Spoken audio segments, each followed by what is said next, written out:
I'm Rick Harp. This is your APTN News Brief for Wednesday, August 20th. We begin in Winnipeg, where we now know the name of a woman found deceased last year in a city hotel. Their name, Melanie McKay.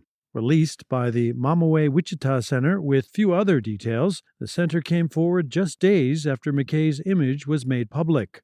Speaking the week before at a recent press conference held at the center, Winnipeg police said a body was discovered in the stairwell of the Manwin Hotel on August 10, 2024. Gifted the name Mashkade Bishikikwe, or Buffalo Woman, at the time, police then said they had hoped to connect to the woman's family, though not as a criminal matter. Buffalo Woman is the same name previously given to Ashley Shingoose, one of 4 First Nations women slain by a Winnipeg serial killer prior to the confirmation of her identity.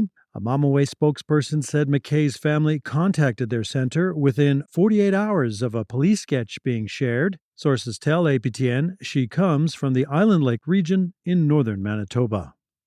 Still in that province, where the government says its search of the Brady landfill for the remains of 2 First Nations women is about to begin, searching first for Ashley Shingoose, then Tanya Nipanak, the latter believed to be the victim of a serial killer in 2011, though charges were later stayed due to lack of evidence. And her aunt Sue Caribou has advocated tirelessly ever since for Nipanak and others like her. I am very grateful that they're finally going to search for her.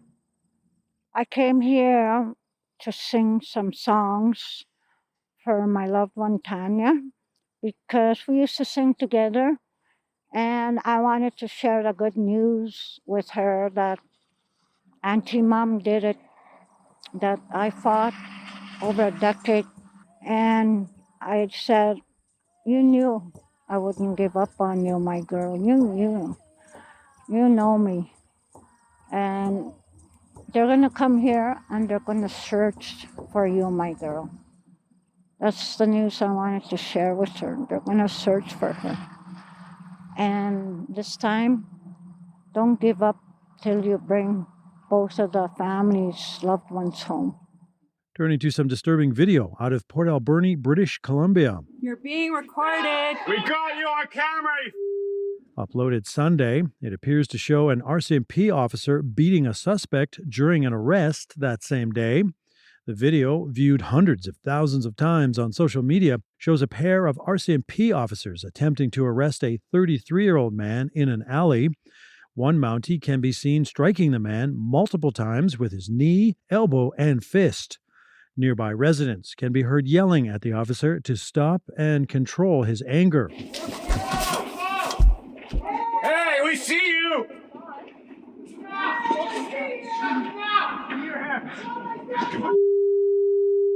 In a statement to APTN News, Inspector Kim Bruce defended the officer's actions, claiming, quote, the video does not show the much-needed context prior to the arrest, adding, the criminal code provides us with the authority to use force, and it is not something we take lightly, unquote.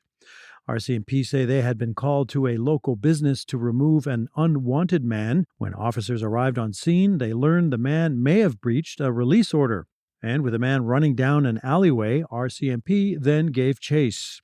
Quote, it is alleged that the suspect then assaulted the police officer who had caught up to him, and a physical struggle ended up on the ground, with the suspect keeping his hands underneath his body. During the suspect's arrest, police observed a sharp object in the suspect's hands, and he was not complying with his arrest. Police had to use force to gain compliance and prevent further injuries, unquote. The video does appear to show the officer taking an unknown item from the suspect and throwing it away before getting up. Meanwhile, the now arrested man awaits his next court appearance. To just outside Saskatoon, where the political fallout continues from recent MNS elections, and demonstrators rallied outside the Métis Nation Saskatchewan's provincial Métis Council meeting Tuesday at the Dakota Dunes Casino. Audible to those inside the meeting, MNS officials referred to the rally as distracting. Absent from the council meeting, a number of elected officials, including 2 yet to have been sworn in over alleged harassment of the group's CEO. Kathy Pruden-Nanzel was among the demonstrators. We have 2 democratically elected regional representatives that are no longer or currently not allowed to be at the table. And that's from this fluffy harassment allegation, which I was found guilty and I believe impacted my ability to be successful in the election. And now they've removed the two other ones from the table, so their citizens aren't represented in the meeting today. Nobody has ever approached me to be negative to me in person. But Facebook warriors, they'll say anything they want, but they'll never say it in my face, even at the assembly. So all the stories that we hear and the spirit of how I carry myself is based on what I hear from our people. To give me the spirit and the boost to be able to continue doing this job. And for you to continue doing your job, remember the ballot box. Those are the true people you represent. Meanwhile, a Métis group in BC has suspended its president. The move comes less than a year after Walter Minot was elected to head Métis Nation British Columbia. A statement from MNBC's executive committee claims, quote, over the course of Mr. Minot's tenure, the executive committee received complaints about behavior inconsistent with our policies, and the public also brought information forward to the executive for consideration. As a result, we had a duty to act in the best interests of MNBC and our citizens, unquote. The statement adds the move protects the integrity and reputation of the nation. The executive says an independent review will look into Minot's time as president, the results of which to be made public. Melanie Allard has been appointed acting president. Under Minot's presidency, MNBC withdrew from the Métis National Council. And finally, a chief in northern Manitoba has declared a state of emergency over drinking water. Pimichigamak Cree Nation Chief David Monias says the current system is decades old and beyond repair. He's calling for a new water treatment facility, a modern sewer system, and safe underground piping. Monias says Canada promised funding, but political delays have stalled the process.